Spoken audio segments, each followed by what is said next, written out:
Today we're covering a very interesting topic with our certified financial planner, Grant van Zyl. Now, we've already spoken about whether buying property is an investment. Is it better to buy or is it better to sell? Today we're talking about buying property with the sole purpose of renting it out, or buying to let, as it's commonly known. Well, it's that time of the morning where we once again talk all about money. And today we're covering a very interesting topic with our certified financial planner, Grant van Zyl. We've spoken about whether buying property is a good investment idea. And then we've chatted about whether buying it is better than renting it. But today we're discussing the idea of buying property with the sole purpose of renting it out.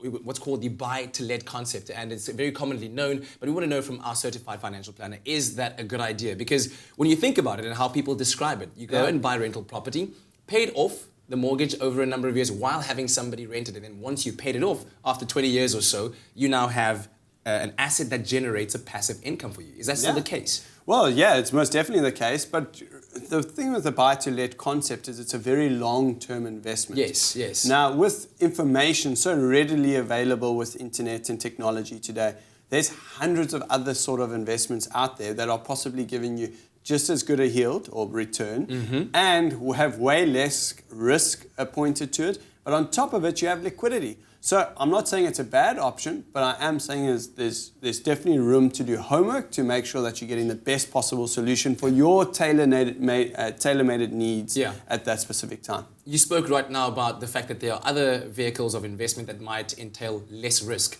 What are the risks going into a buying to let agreement? Yeah, so a really big risk when you're buying any property is buying the property at the right price. So if you're going to buy the property above market value, straight away you're losing your money. Because remember, in my opinion, when you buy property, that's when you make your money. Not when you sell it at a later stage, because that's what determines what you can sell it for at a later stage.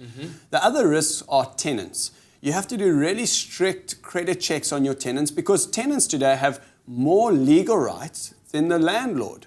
So you don't want to be in a situation where you're stuck with tenants, not paying your rent, and you now have to cover the rent or the bond or the mortgage bond for that specific house, and you've got tenants that you can't get rid of. And then inflation at the moment when it comes to rates and taxes.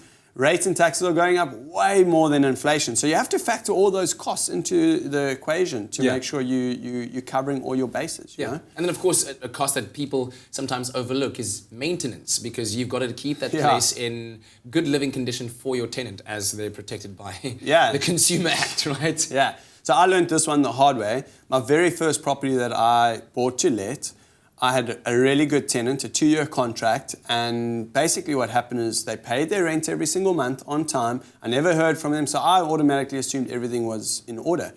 After the 2-year contract, I go back to the house, and the house is in a complete mess. Wow.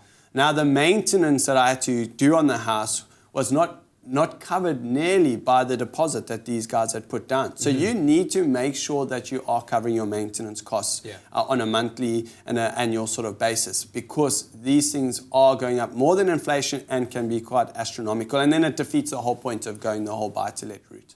Grant, thank you very much. We will be back with you a little bit later on. So, as Grant did say, there is definitely a lot of risks involved in buying a property for the purpose of renting it out. But is it still a good investment idea these days? Well, we'll discuss that further with Grant later on.